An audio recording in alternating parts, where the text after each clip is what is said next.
Hello guys, my name is Lars Stender. I'm a writer from Denmark who specializes in science fiction and fantasy stories. I'm here today to read from my fantasy novel Mandigo and the Hellhounds. And if you want to know more about me and my work, please find me on Facebook. Mandigo and the Hellhounds, Chapter 56. The Trollocs' screams seemed endless, but eventually they died down a little. Mandigo was the first one to get to his feet.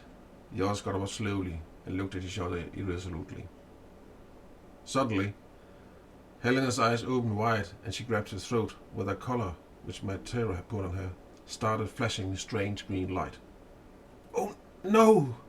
she gasped as her whole body began to tremble. What's going on?" Jasper asked.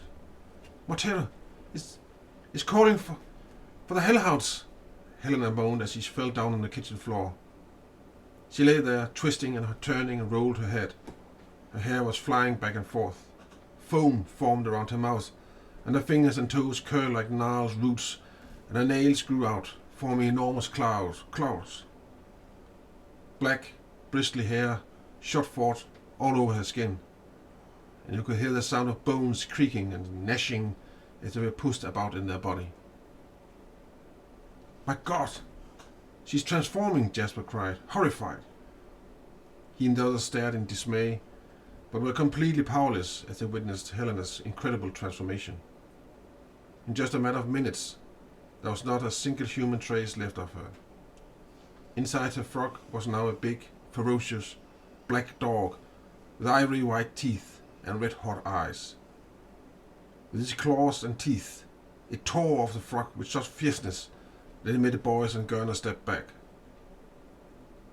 When the dog had got free of the garment, it stood for a moment, baring its teeth and growling at Mandigo and the others, standing in the kitchen, without showing any sign of recognition in its bestial eyes. Then, without a warning, it spun around and ran out of the kitchen at a devilish speed as it barked angrily. For a long time, no one in the kitchen moved. Seeing Helena turn into a fighting dog had filled everyone with terror, disgust, and disbelief.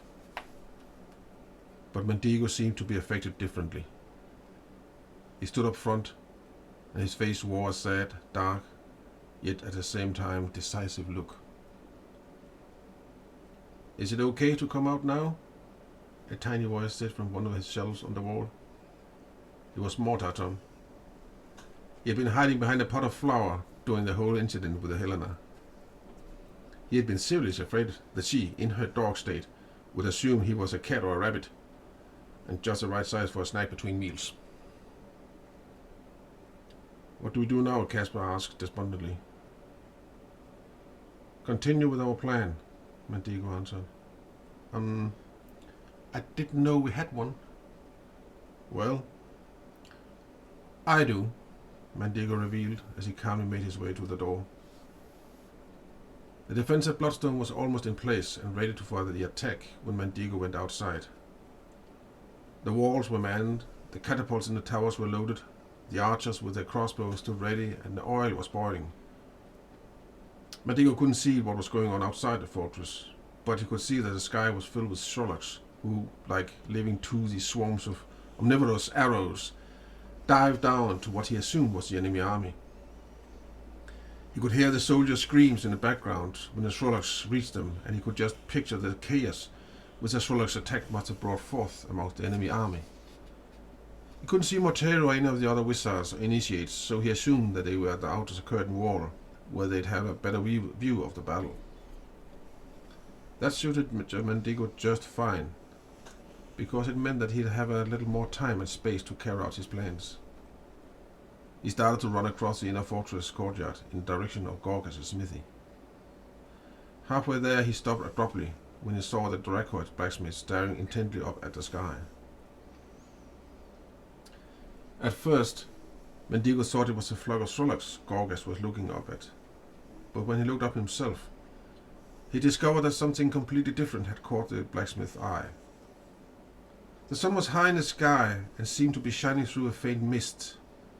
Every now and then a couple of Trollocs would pass across the sun as they circled the battlefield below with their screams. But even more alarming was the dark rim that had begun to eat at one of the sides of the sun's disk. A solar eclipse. End of chapter.